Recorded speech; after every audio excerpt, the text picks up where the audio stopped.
श्री स्वामी समर्थ। यंदा गुढीपाडवा 19 मार्च 2026 गुरुवार या दिवशी साजरा केला जाणार आहे। चैत्र महिन्यातील शुद्ध प्रतिपदेपासून नववर्षाची सुरुवात होते आणि हा दिवस अत्यंत शुभ मानला जातो। आजच्या या व्हिडिओमध्ये आपण जाणून घेणार आहोत गुढीपाडवा कसा साजरा करायचा, गुढी कशी उभारायची, गुढी मागचे धार्मिक आणि आध्यात्मिक कारण काय आहे, गुढी कशी उतरवायची आणि गुढीतील प्रत्येक घटकाचे महत्त्व काय आहे। म्हणून हा व्हिडिओ शेवटपर्यंत नक्की बघा।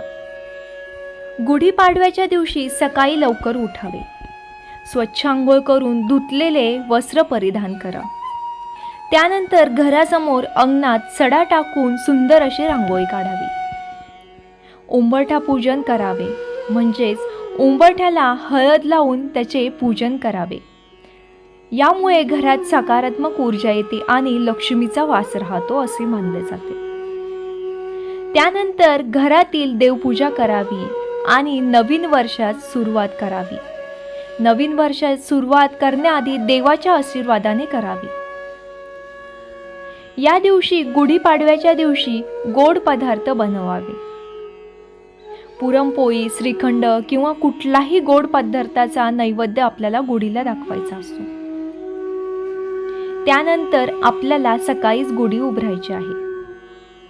यंदा प्रतिपदा तिथी 19 मार्च रोजी सकाळी 6:55 सुरू होणार आहे। म्हणजे आपल्याला 6:55 नंतर गुढी उभारायची आहे। त्यामुळे सकाळी 7 नंतर गुढी उभारणे शुभ आहे। गुढी उभारण्यासाठी ज्या जाग्यावरती आपल्याला गुढी उभारायची आहे ती जागा स्वच्छ पुसून घ्यावी। एक पाट घ्यावा, त्या पाटाभोवती रांगोळी काढावी। त्यानंतर बांबूची काठी घ्यावी। त्यानंतर आंब्याची पानं आणि कडुलिंबाचा डगळा त्या काठीला आपल्याला लावायचा आहे। त्यावर आपल्याला फुलांची माळ घालायची आहे, साडी घालायची आहे आणि तांब्याचा, चांदीचा किंवा स्टीलचा तांब्या आपल्याला उलटा करून या गुढीवर ठेवायचा आहे। काठीवरती खालच्या बाजूने आपल्याला हळद कुंकू लावायचे आहे। हळदीचे 5 बोटे आणि त्यावर कुंकवाचे 5 बोटे अशा पद्धतीने आपल्याला लावायचं आहे।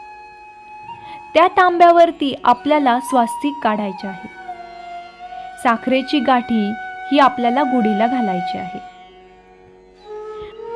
गुढीच्या खाली आपण जो पाट ठेवला आहे त्या पाटावरती 2 विड्याचे पानं ठेवून त्यावर थोडे तांदूळ ठेवून एक सुपारी ठेवायची आहे। एक तेलाचा दिवा लावायचा आहे आणि अगरबत्ती लावावी। गोड नैवेद्य आपल्याला या गुढीला दाखवायचा आहे। आपण जो गुढीला कडुलिंबाचा डगळा लावलेला आहे तो आरोग्यासाठी अत्यंत फायदेशीर असतो। तो शरीरातील दोष कमी करतो आणि रोगप्रतिकारक शक्ती वाढवतो। त्यामुळे गुढीला कडुलिंबाचा डगळा लावला जातो। त्यानंतर आंब्याचा जो डगळा लावला आहे, आंब्याची पानं शुभ मानली जाते, ती आनंदाचे प्रतीक आहेत। त्यानंतर साखरेची माळ हा गोडवा आणि आनंदाचे प्रतीक आहे। नवीन वर्ष गोड जावं यासाठी ही माळ लावली जाते। तांब्याचा लोटा हा पवित्र धातू मानला जातो, तो सकारात्मक ऊर्जा आकर्षित करतो। त्यामुळे या सर्व गोष्टी गुढीला लावल्या जातात। घरासमोर गुढी उभारणं म्हणजे विजयाचे प्रतीक। श्रीरामांनी रावणावर मिळवलेल्या विजयाच्या आठवण, नवीन वर्षाची स्वागत गुढीला विजय ध्वज असेही म्हटले जाते। त्यानंतर आपण जी गुढी उभारवली आहे ती खाली कधी उतरावी। गुढी दुपारी 12 नंतर ते संध्याकाळी 5 वाजेपर्यंत कधीही तुम्ही खाली घेऊ शकता। गुढी उतरवल्यानंतर साखरेची माळ आपण प्रसाद म्हणून सर्वांना घरामध्ये खायला द्यावी। आंब्याची व कडुलिंबाचा जो डगळा आहे तो पाण्यात विसर्जित करावा। नैवेद्य गाईला खाऊ घालावा. अशा प्रकारे गुढीपाडवा अत्यंत भक्तिभावाने आणि पारंपरिक पद्धतीने साजरा आपण करू शकतो. श्री स्वामी समर्थ.